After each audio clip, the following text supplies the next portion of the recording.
Hi, I'm Carl Weber. Welcome to Video Aided Instructions English Grammar Series. This is the Sentence Complements program. Do you like compliments? Most people do. Gee, I like what you've done with this apartment. Your hair looks good today. Great shoes. Well, the kinds of compliments we'll be talking about in this program are a little different. The kind of compliments I just talked about are spelled C-O-M-P-L-I-M-E-N-T-S. The compliments we'll be talking about in this program use the letter E in place of the letter I. And that word complement is connected with the verb complete. To complete something is to finish it or to round it out. And a sentence complement is a word or a group of words that completes the thought begun by the subject and the verb in a sentence. We've been talking in other programs in this series about how a sentence is a bit like a machine made up of various parts. The sentence complement is one of the important kinds of parts that go to make up a sentence, and it's important that you understand how to use sentence complements in order to express your meaning clearly and accurately. In this program, we'll talk about the different kinds of sentence complements and give you some basic rules for using them correctly in English sentences.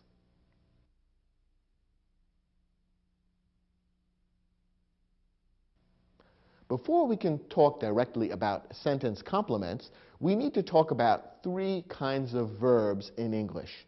As you'll see, each of these three kinds of verbs is related to a particular type of sentence complement.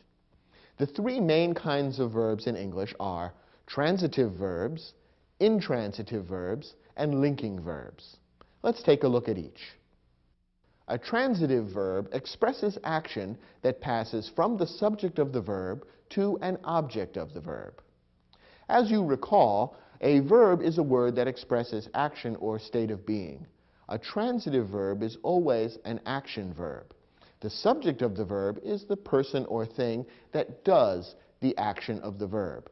The object of a transitive verb receives the action. Take a look at this sentence as an example. Omar typed the letter. Now, what's the verb in this sentence? The verb is the word typed. What's the subject of the verb typed? That is, who or what did the typing? The answer is Omar. So Omar is the subject, typed is the verb. Now, this is a transitive verb because it has an object, that is, something that receives the action of the verb.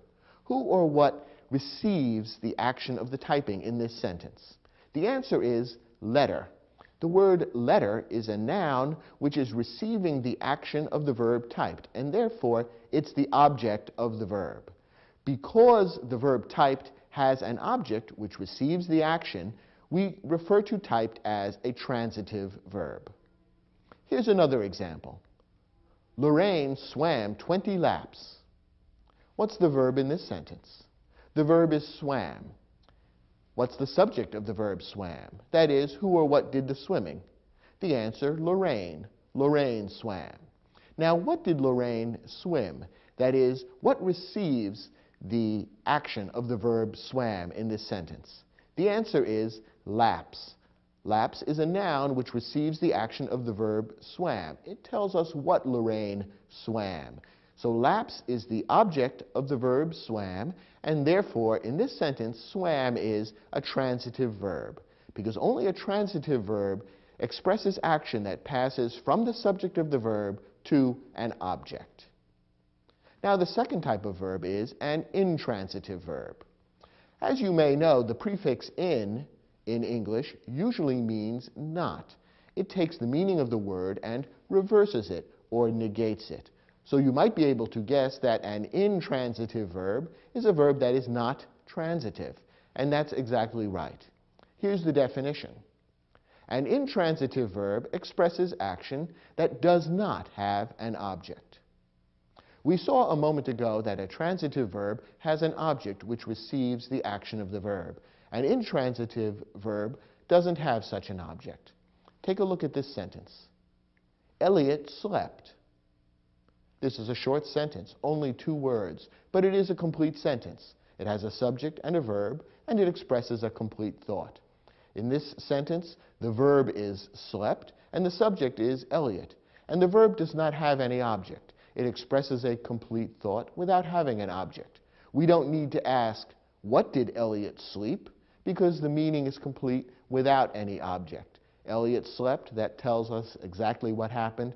It's perfectly clear, and it doesn't sound incomplete. So slept in this sentence is an intransitive verb. It has no object, and it doesn't need one. Here's another example. Jacques laughed. Again, it's a very short sentence, but it is complete. It contains a subject and a verb. The verb is laughed. The subject is Jacques. Jacques is the one doing the laughing. And there is no object. The sentence doesn't tell us what Jacques laughed. He simply laughed.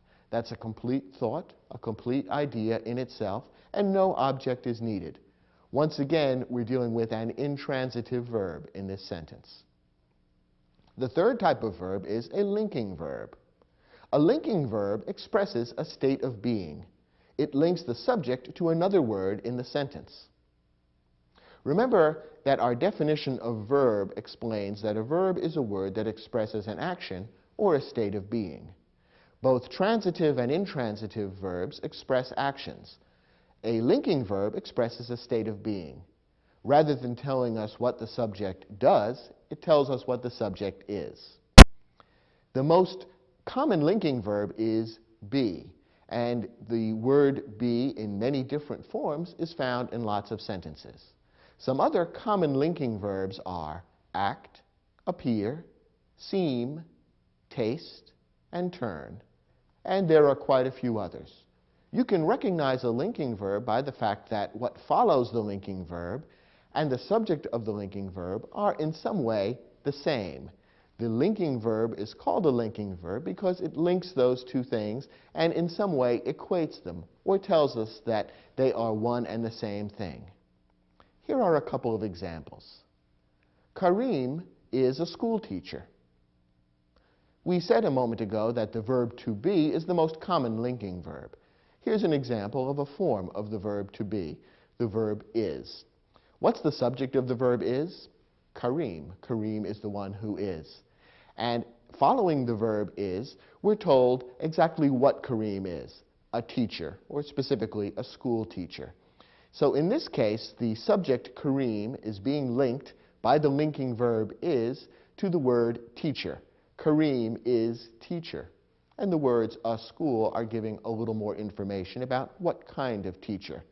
Notice that is operating here as a linking verb because it's linking Karim and teacher. It's telling us that Karim and teacher are in some way the same thing. And in fact, they are. That's what Karim is. So the two things are being linked or equated to one another.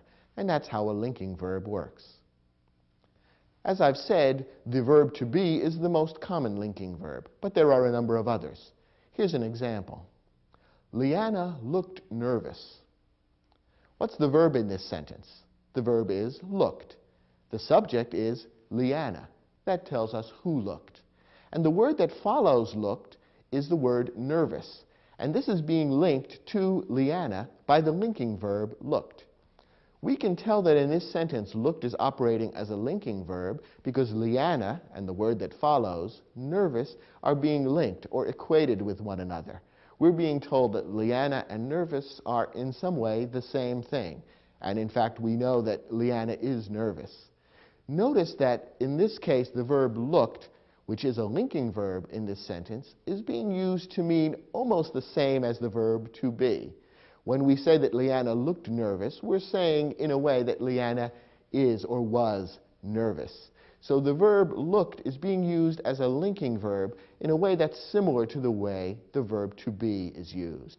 We're being told that Leanna and nervous are linked or equated in some way. And that's why looked is being used in this sentence as a linking verb. One more example. Edgardo felt optimistic. In this sentence, the verb is felt, and the subject is Edgardo. And what did Edgardo feel? He felt optimistic. Once again, felt is being used as a linking verb in this sentence because Edgardo and optimistic are being linked. They are being equated.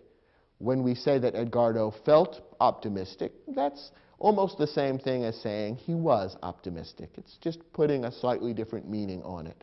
So in this sentence, felt is being used as a linking verb, and what comes before and after the linking verb, those two things are being equated or being made to appear the same. Edgardo and optimistic go together, and that's why felt is considered a linking verb in this sentence. These then are the three kinds of verbs: transitive verbs, intransitive verbs, and linking verbs. And as you'll see in a moment, it's important to understand the difference in order to understand how sentence complements are used. Notice that some verbs can be used as more than one kind of verb. In other words, the very same verb word can be used in a transitive way or an intransitive way, or perhaps as a linking verb. Take a look at these examples. Miguel ran. Here's a short sentence which expresses a complete thought in itself. The verb is ran, the subject is Miguel, and when we read this sentence we understand Miguel ran. Perhaps he's a runner on the track team and went out running this morning, and we could say, well, Miguel ran. This could be a complete sentence, and in this case the verb ran is being used as what kind of verb? Transitive, intransitive, or linking? In this case, ran is being used as an intransitive verb. Remember that an intransitive verb doesn't have any object. The action simply stops with the verb ran, and the action does not pass on to an object that follows the verb. Miguel ran, a complete sentence in itself, and ran is an intransitive verb. But now compare it to this sentence. Jorge ran the car wash. Here we have the same verb, ran, but it's used in a very different way than in the previous sentence. In the previous sentence, we saw that the verb ran had no object. Miguel ran, and that was the end of the sentence. In this case, the verb ran does have an object. The action of the verb ran is being passed on to something which is receiving that action, namely the car wash. That is what Jorge ran.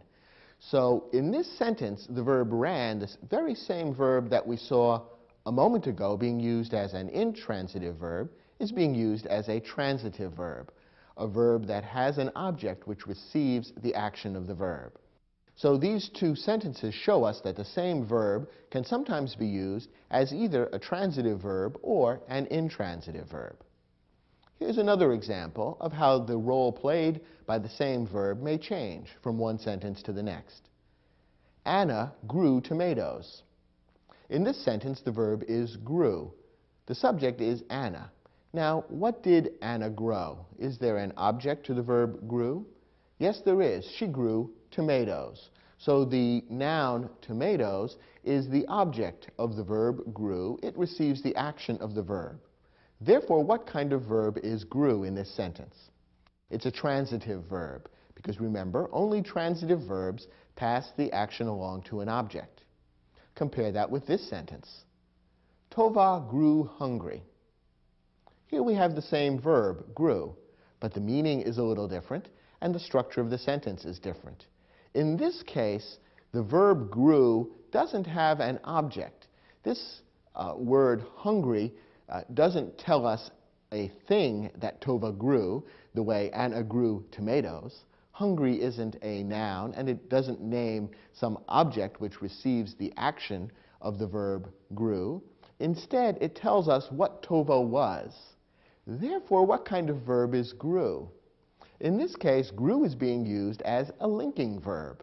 The two words Tova and hungry are being linked or equated. We're being told, in effect, that Tova was hungry.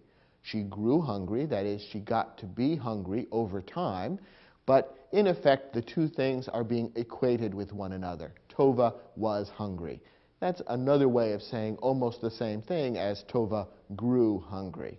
So in this particular example, the verb grew is being used as a linking verb. It is linking Tova and hungry. The two things are being equated with one another. Hungry is not the object of the action. It's not receiving the action in the way the tomatoes received the action of growing in the sentence about Anna. Instead, grew is being used as a linking verb, and Tova and hungry are being equated with one another. Once again, notice that the very same verb can be used with different meanings to play a different role in a sentence. So the same verb may be a transitive verb or an intransitive verb or a linking verb.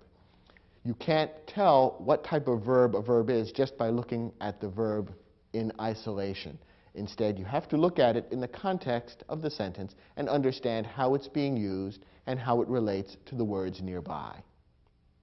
In your study guide, we've provided an exercise which will enable you to test your understanding of these concepts.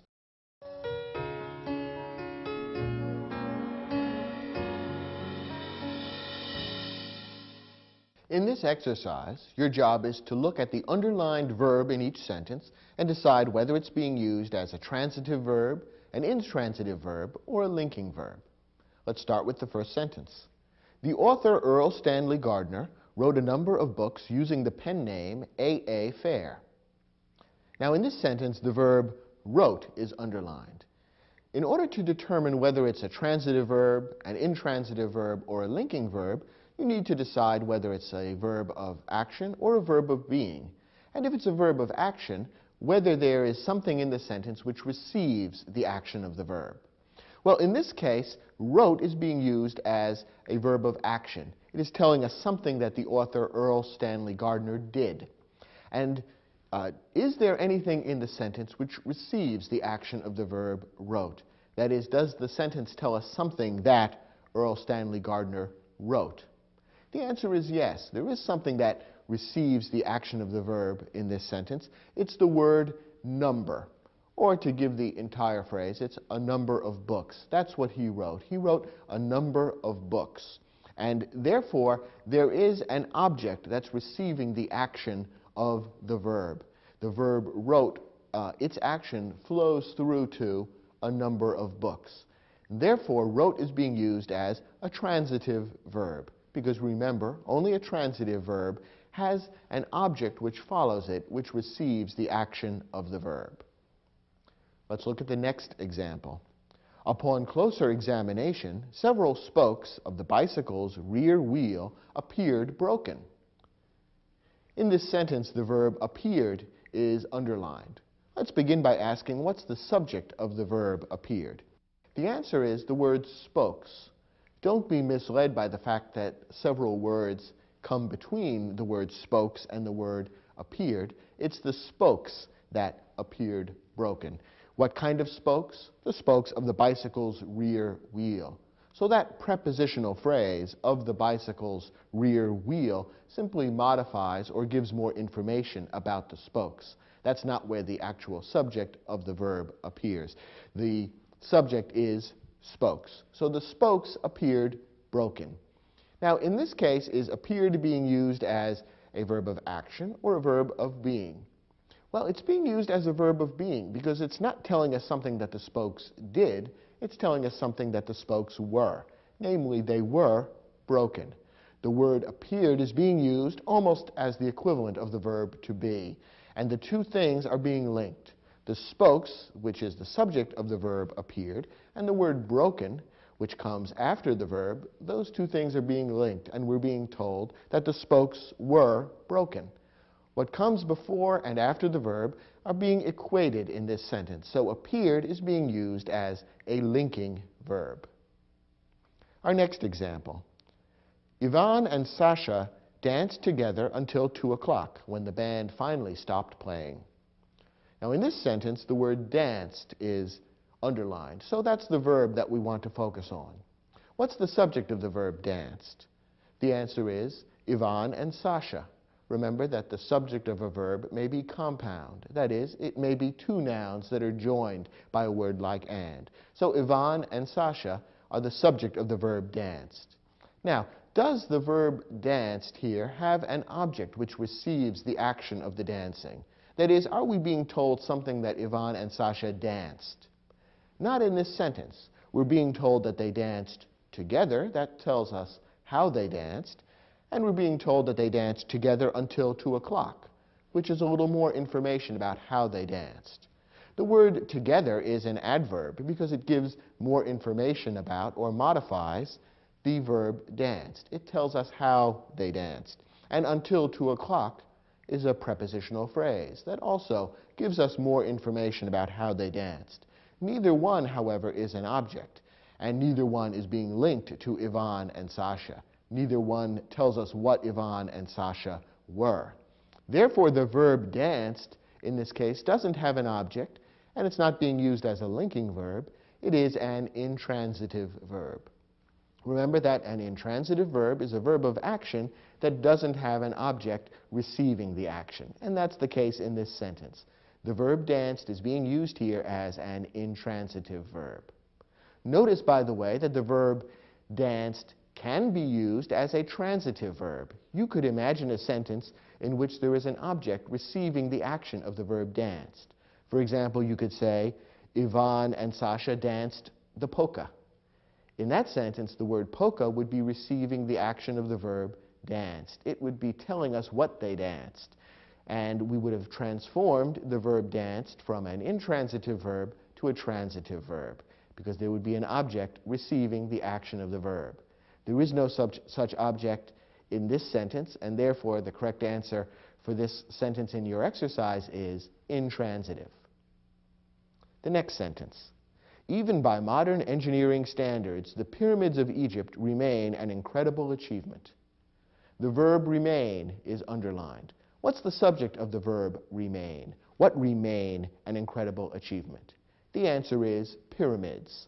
Once again, the fact that some other words come between the subject and the verb shouldn't confuse you. It's not Egypt that remains an incredible achievement. It's the pyramids that remain an incredible achievement. Now, what about the words that follow remain? How do those relate back to the verb? Are they the object of the verb? That is, do they receive the action of the verb?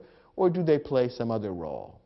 Well, in this case, remain is not a verb of action, but rather a verb of being. And therefore, you can probably anticipate that it's being used as a linking verb, because that's how verbs of being are used. And sure enough, what follows the verb remain is an incredible achievement. These words explain what the pyramids of Egypt are. They are an incredible achievement. So what comes before and after the verb in this sentence, those two things are being equated. We're being told that they are the same as one another. And that makes the verb remain a linking verb. Our next example. Working with extreme care, the bomb squad removed the suspicious package. In this sentence, the verb removed has been underlined, and the subject of the verb is the bomb squad, or specifically the word squad. Now, what did the bomb squad remove? Is there an object for the action of this verb? Yes, there is. The object is the noun package, or to give the complete phrase, the suspicious package.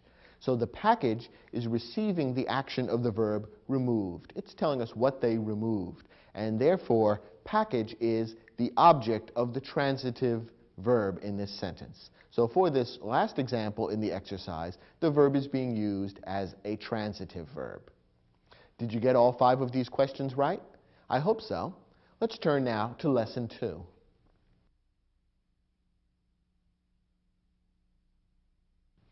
Now remember, the topic of this program is sentence complements. Everything we've been looking at so far relates to words or groups of words that complete the meaning of the subject and the verb.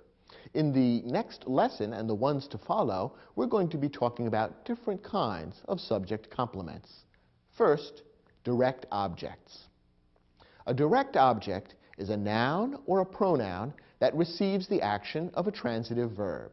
It answers the question, what or whom, after the transitive verb. By now, you're probably fairly familiar with the idea that a transitive verb passes the action along to some object. Well, technically, this is known as a direct object, and the reason that that particular term is important will become clear in a few moments when we move on to Lesson 3. A direct object is always a noun or a pronoun, and it receives the action of the transitive verb. So anytime a verb is being used as a transitive verb in a sentence, you can be sure that it's followed somewhere by a noun or a pronoun which receives the action of the verb and which is known as the direct object. Of course, there may be other words nearby that modify or give more information about the direct object, but the one-word noun or pronoun that receives the action, that's what's known as the direct object. Take a look at this example. Elaine washed her car. What's the verb here? Washed. The subject, Elaine. And what did Elaine wash? She washed her car. Where's the noun or pronoun that tells us exactly what Elaine washed? The noun car tells us what Elaine washed. And so that's the direct object of the verb washed. The word her, which is a possessive pronoun, gives us a little more information about the car. It modifies the noun car by telling us which car, whose car it was.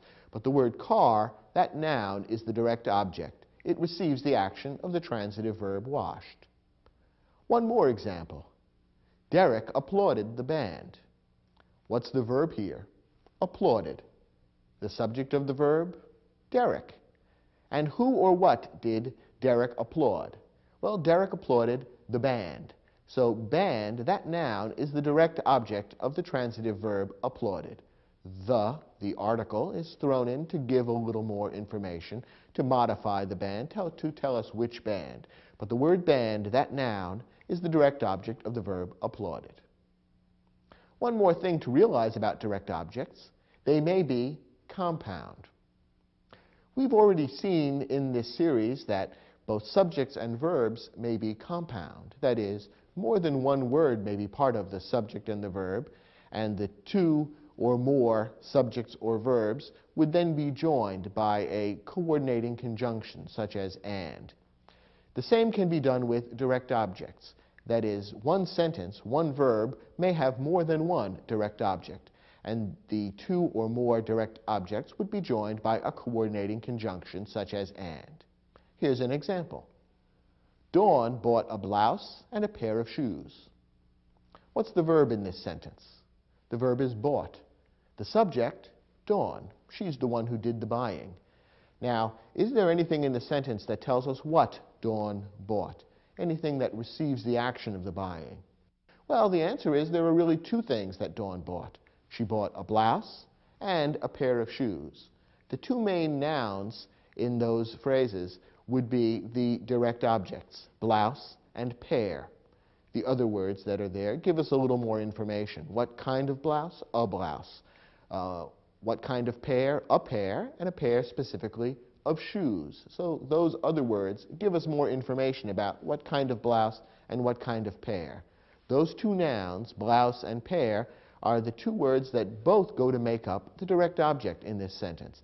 So this is an example of how a sentence may contain a compound direct object with two or more things, both of which receive the action of the transitive verb, in this case, bought. Turn to your study guide. We have an exercise now that will test your ability to recognize direct objects when they appear in sentences. Try your hand at the exercise and then come back and we'll look at the questions together.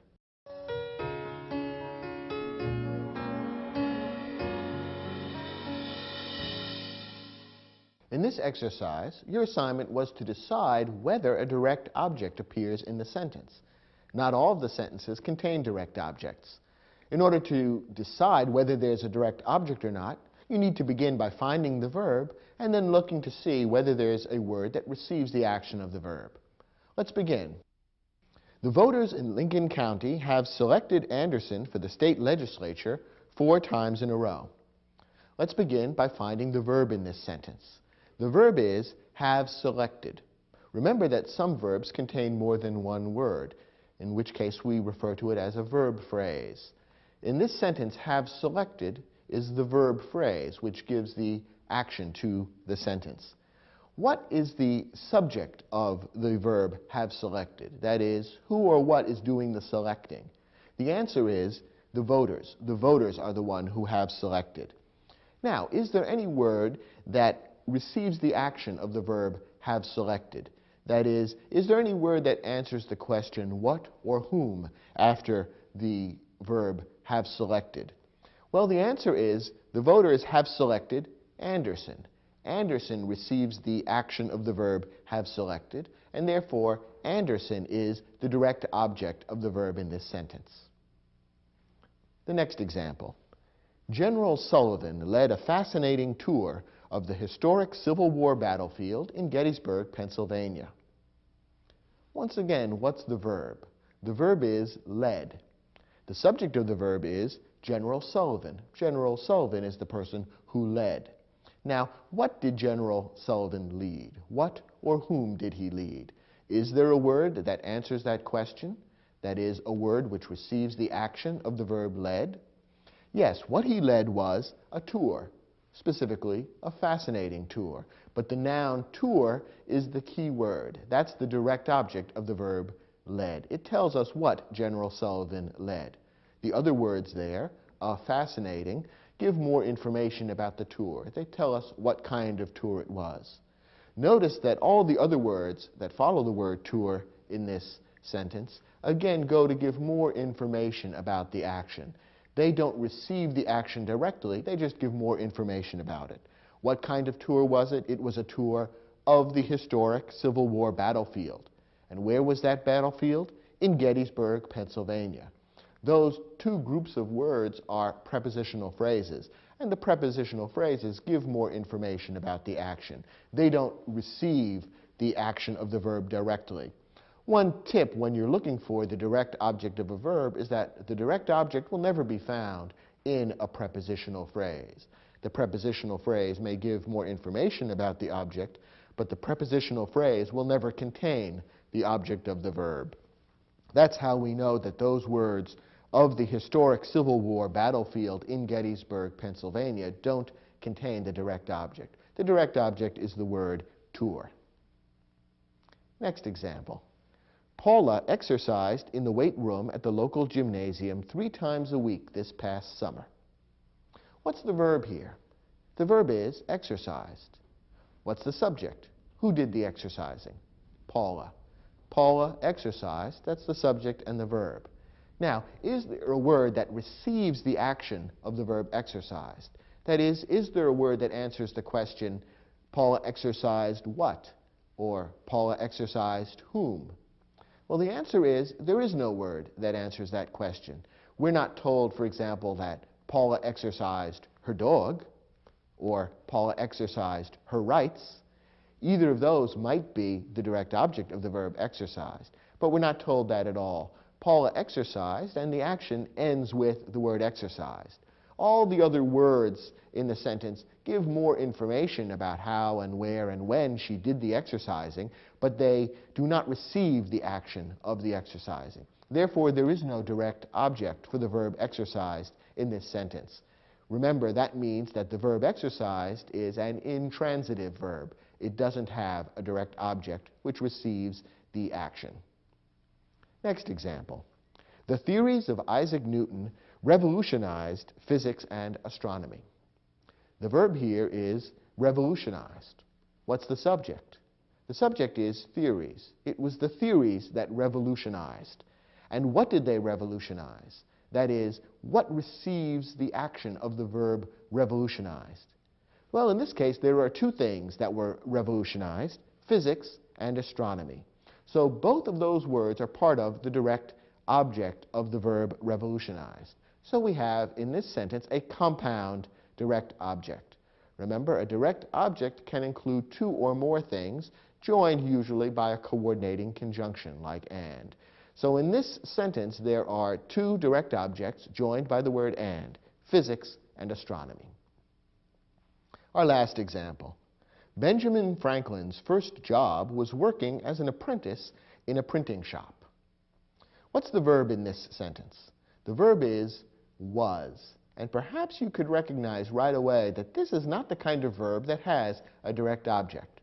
Was is a form of the verb to be. And remember, to be is the most common and most important of the linking verbs. To be is naturally a verb of being rather than a verb of action.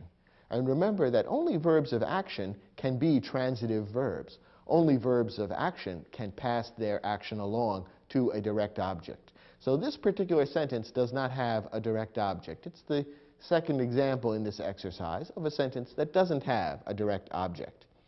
The verb was has as its subject job, And what follows tells us what the job was. It was working as an apprentice in a printing shop. So was is being used as a linking verb, and what comes before and after the linking verb, those two things are being equated. We are being told that they are one and the same. This is different from having a direct object which receives the action of the verb. So for this sentence, there is no direct object.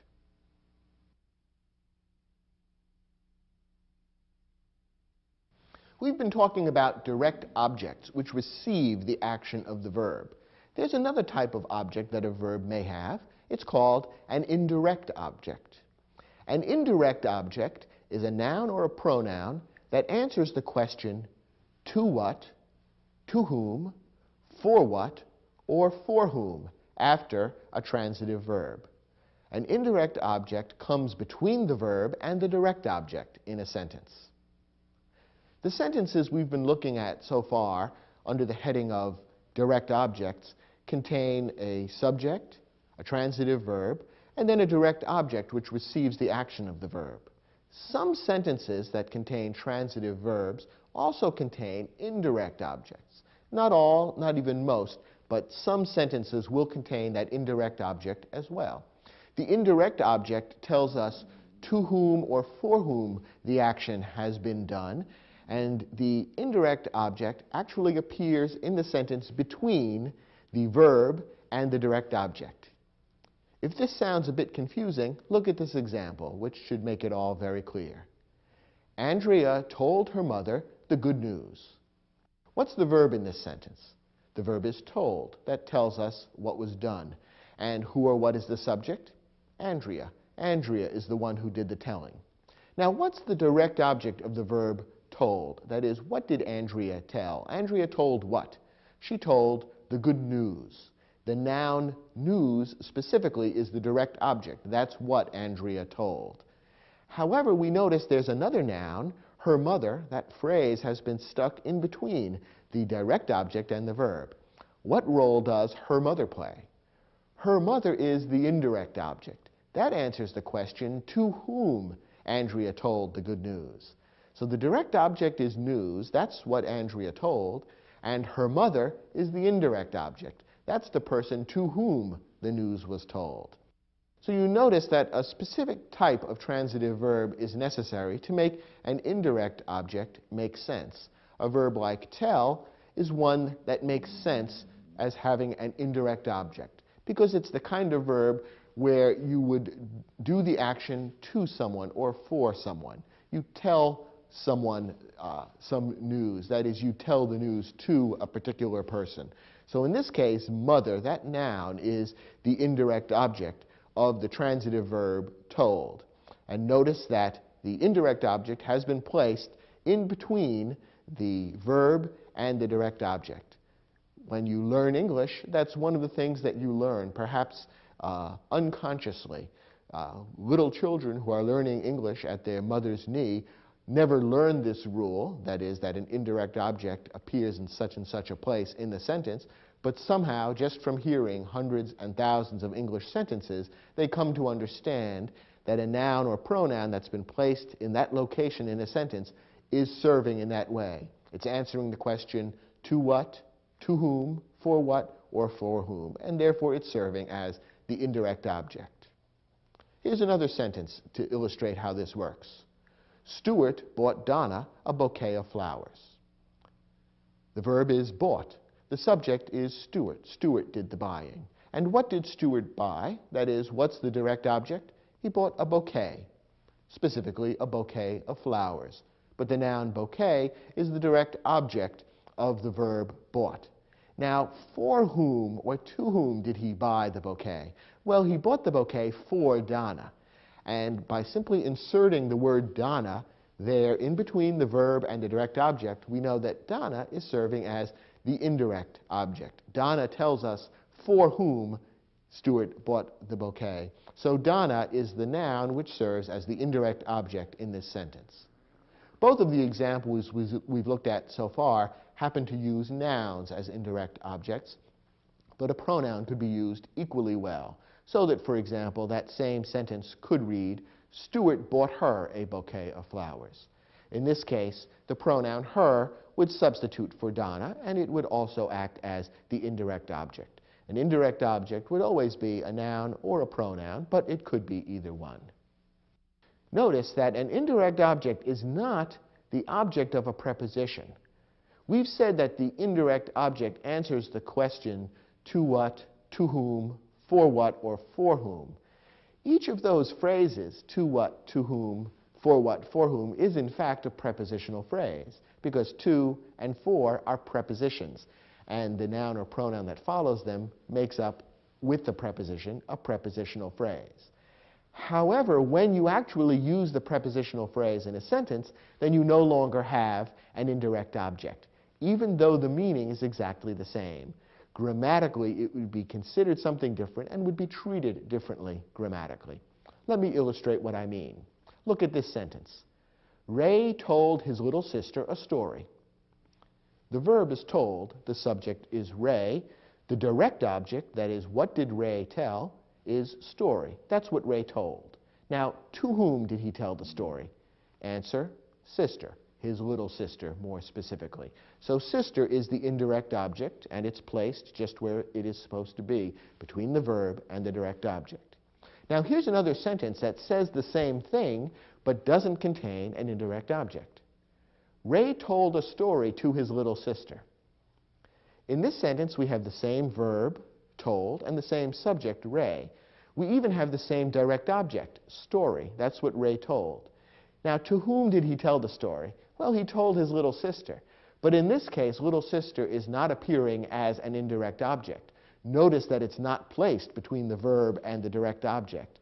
Instead, it has been made part of a prepositional phrase and stuck on at the end of the sentence. To his little sister. The preposition to introduces the prepositional phrase. So even though the meaning is the same, in this case, the grammatical structure is different. The indirect object has been taken out of its proper place between the verb and the direct object and has been tacked on at the end with a prepositional phrase. Either construction is perfectly clear and either one is perfectly correct.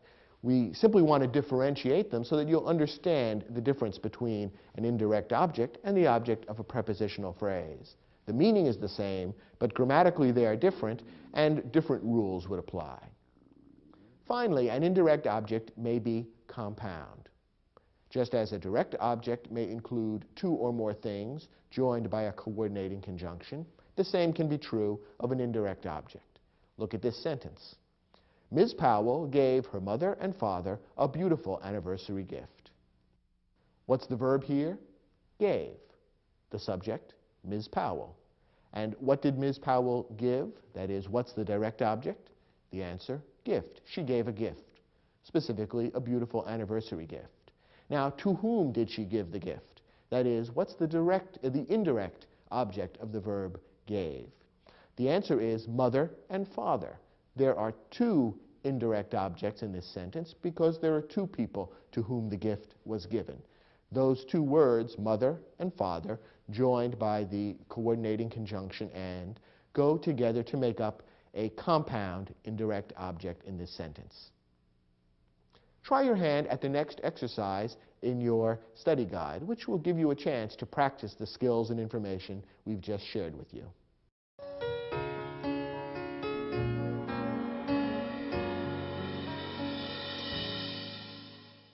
In this exercise, we gave you several sentences and asked you to decide for each one whether or not an indirect object appears.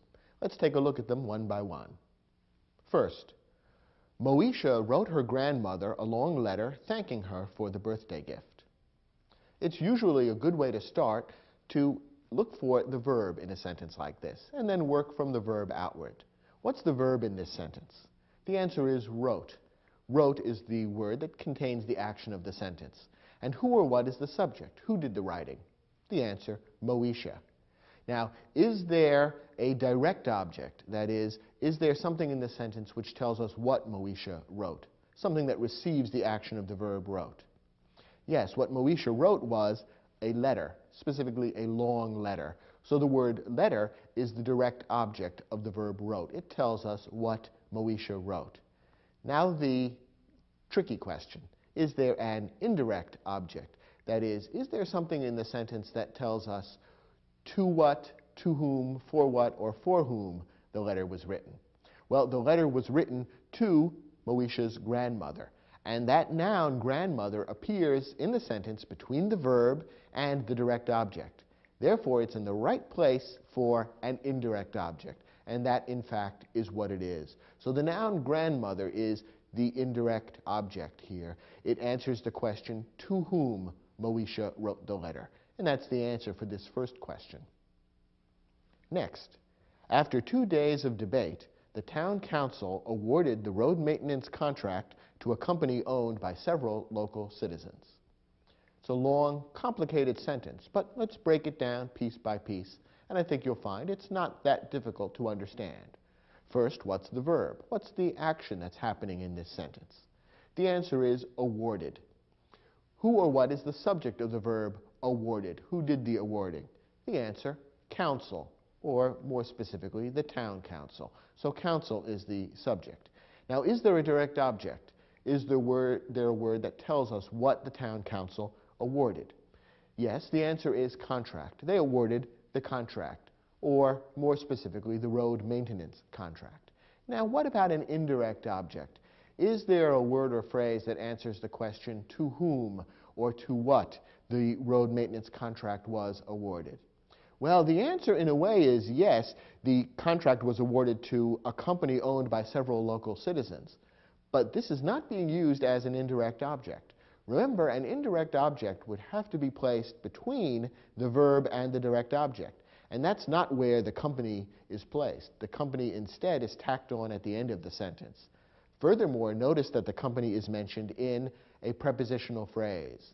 And as we saw a moment ago, an indirect object is never part of a prepositional phrase. So in this case, company is not an indirect object. Instead, it's part of the prepositional phrase to a company, and therefore it is not, grammatically speaking, an indirect object, even though it answers the same question and conveys much the same meaning. From a grammatical standpoint, it's not an indirect object. Let's look at our next example. Every evening, Richard and Emily cooked us a wonderful meal using fresh ingredients from the local farm stands. What's the verb here? The verb is cooked. That describes the action of the sentence. Who or what did the cooking? Richard and Emily. They're the subject of the verb cooked, and it's, of course, a compound subject because there are two nouns there linked by the coordinating conjunction and. So Richard and Emily cooked.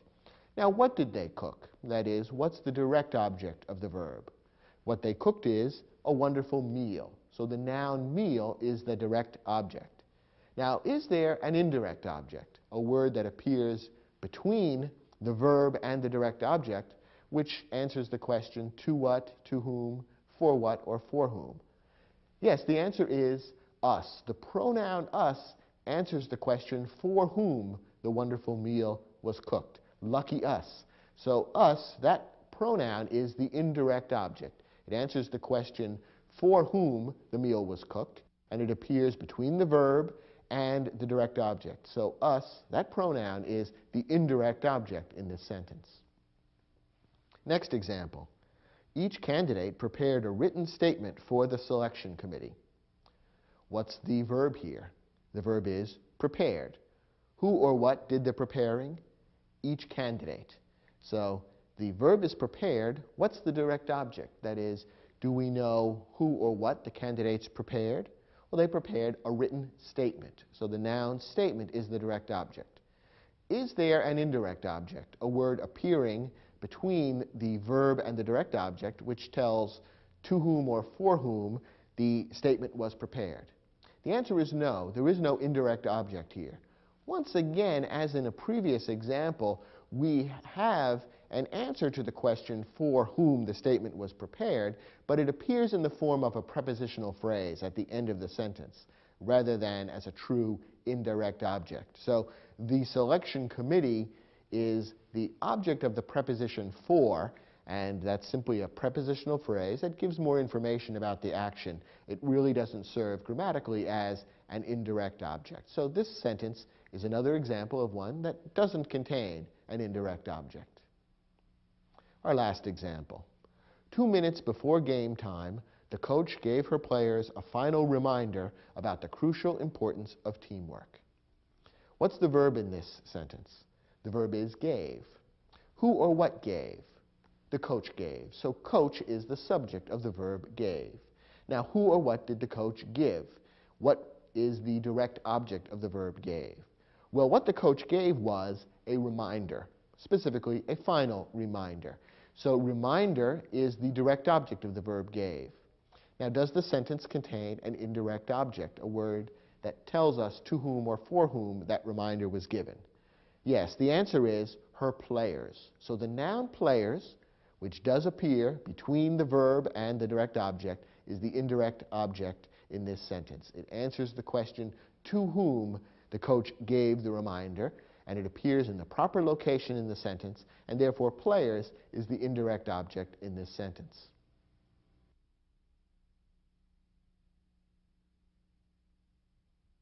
Now, so far, we've looked at direct objects and indirect objects, and both of these are used in sentences that contain transitive verbs. Sentences that contain intransitive verbs don't have objects of any kind. The action of the sentence basically stops with the subject and the verb. Of course, modifying words and phrases may be added, but none of those constitutes an object of the action. Now, what about the third type of verb, that is the linking verb? Well, linking verbs are used with a different type of sentence complement known as subject complements. A subject complement is a noun, a pronoun, or an adjective that follows a linking verb and refers to, describes, or modifies the subject. Remember earlier in this program when we talked about how linking verbs work, we pointed out that linking verbs always connect the subject to something that follows the linking verb and which is being equated to the subject. We're being told that the subject is what follows the linking verb. Well, what follows the linking verb is a subject complement, and it will be either a noun or a pronoun or an adjective.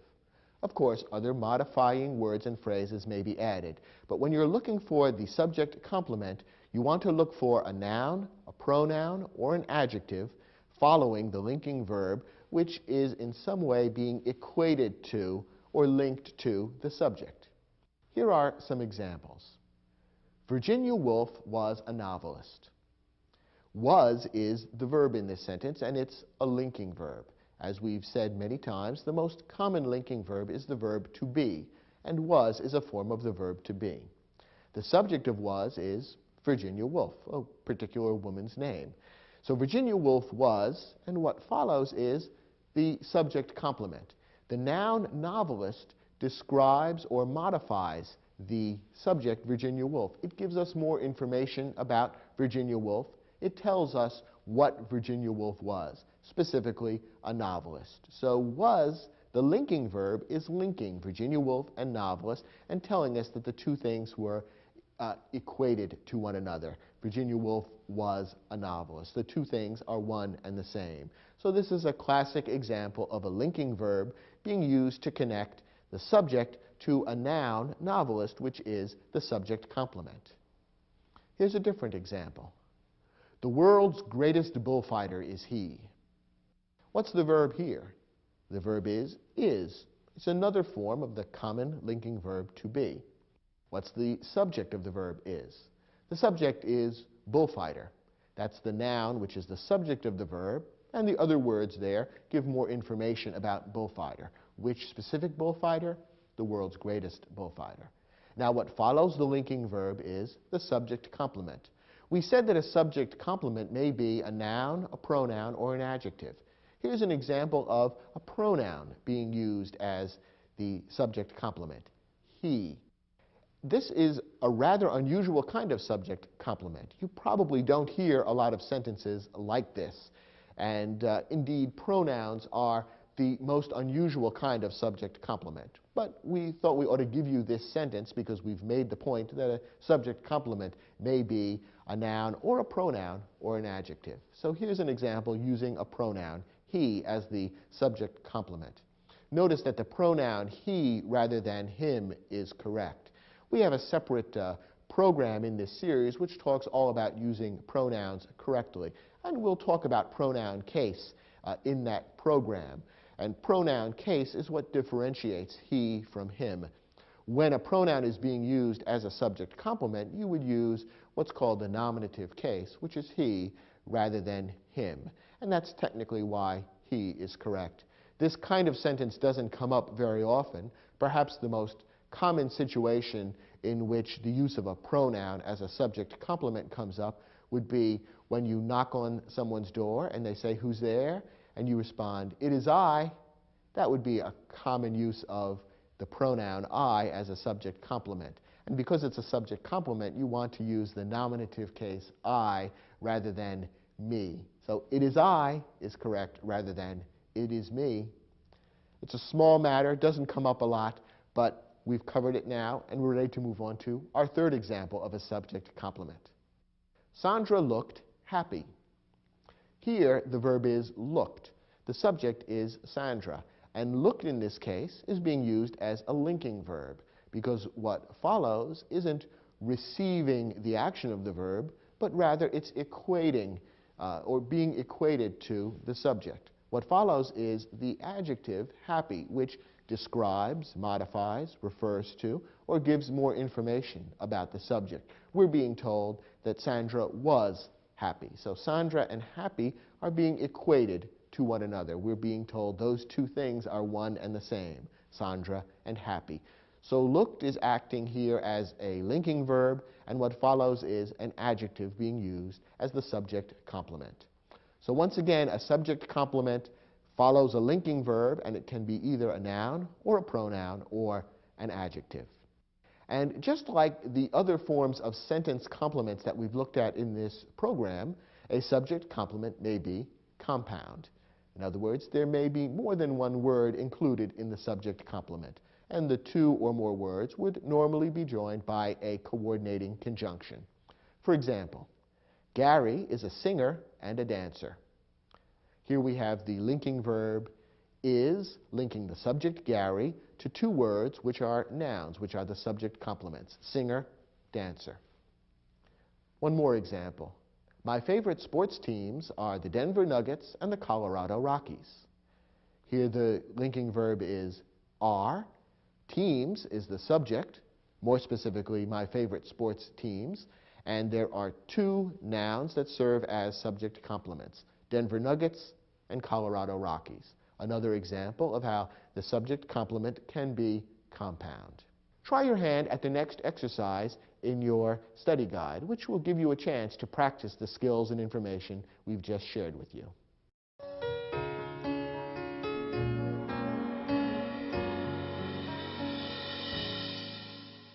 In some of these sentences, but not all, there's a subject complement.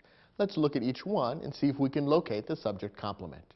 First, the original nickname of the Houston Astros baseball team was the Colt 45s. First, look for the verb. The verb is was, and it is a linking verb, and that means we can probably expect to find a subject complement here. What's the subject of the linking verb was? The answer is nickname. We're being told in this sentence what the nickname was. Specifically, which nickname? The original nickname of the Houston Astros baseball team. But the noun nickname is the subject. And what's the subject complement?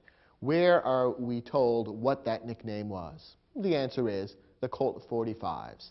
That's a noun that's being linked with nickname, and the two things are being equated. The nickname was Colt 45s. So Colt 45s is the answer. That's the subject complement in this sentence. Next example. Many investors use mutual funds as a way of buying shares in a wide range of companies. The verb here is use. Now, is use a verb of action or a verb of being? Well, the answer is it's a verb of action. It tells us something that the subject, investors, do, rather than something that they are. So use is not a linking verb. In fact, it's a transitive verb, and therefore will not be followed by a subject complement. What follows the transitive verb use is mutual funds, which is the direct object of the verb use. So this particular sentence doesn't contain a subject complement. Remember, only a linking verb will be followed by a subject complement. Next, after being reupholstered, the wing chair looked new. What's the verb here? The verb is looked. The subject is chair or wing chair. So the chair looked something. What did it look? It looked new. New is an adjective which describes or modifies or gives more information about the wing chair. So new, that adjective, is a subject complement. Looked is being used here as a linking verb. We're being told, in effect, what the wing chair was. It was new. The linking verb looked is being used almost as the equivalent of the verb to be. And so what follows, the adjective new, is being used as a subject complement. Next, Ronald Reagan became the oldest person ever to serve as President of the United States. What's the verb here? The verb is became, and the subject is Ronald Reagan. So we're being told in this sentence what Ronald Reagan became. Now, became in this sentence is, again, being used as a linking verb. What follows it is what Ronald Reagan was. Once again, the linking verb, even though it's not, in this case, a form of the verb to be, is being used almost as the equivalent of the verb to be. And what was Ronald Reagan? Well, he was the oldest person ever to serve as President of the United States. The noun person is the subject complement in this particular sentence. And all the other words that follow the verb there serve to give more information about exactly what kind of person, the oldest person, and so on. So in this particular sentence, the linking verb is became, and the subject complement is the noun person. Our final example. The hikers were exhausted and ravenous after their trek up Mount Washington. What's the verb in this sentence? Well, the verb is were. And were, of course, is a form of the verb to be, which is the most common and important of the linking verbs. The subject of the verb were is hikers, and what follows the verb were is what the hikers were. Therefore, it's the subject complement that gives us more information about the hikers. And the hikers were two things. They were exhausted and ravenous. Those are both adjectives which give more information about the hikers. So in this case, we have a compound subject complement. Two adjectives joined by the coordinating conjunction and both of those words go to give us more information about the subject of the linking verb were. Let's quickly review. In this program, we've talked about three kinds of sentence complements: direct objects, indirect objects, and subject complements. Remember that direct objects and indirect objects are used only with transitive verbs, while subject complements are used only with linking verbs. Now let's step back for just a moment. We've seen now how complete sentences are constructed. There's a verb in the middle, a subject usually appearing before the verb, and then very often a sentence complement of some kind that comes after the verb. You might almost think of a sentence as a lever or a teeter-totter, something like a seesaw, with the verb as being the fulcrum, the balancing point in the middle. The subject usually comes before that, and the sentence complement, if there is one, comes after that. You now have the complete structure of what most typical English sentences look like. And all the other words and phrases that may be added onto the sentence serve to give more information about or to modify the subject or the verb or the sentence complement. So if you understand how these three major parts of a sentence work together and how different parts of speech can be used to modify or give more information about them, you'll understand how virtually every English sentence is constructed. And that will make it much easier for you to create your own English sentences that are both grammatically correct and express your ideas clearly. I hope you found this program useful. Thank you for watching, and I look forward to seeing you on other programs in this series.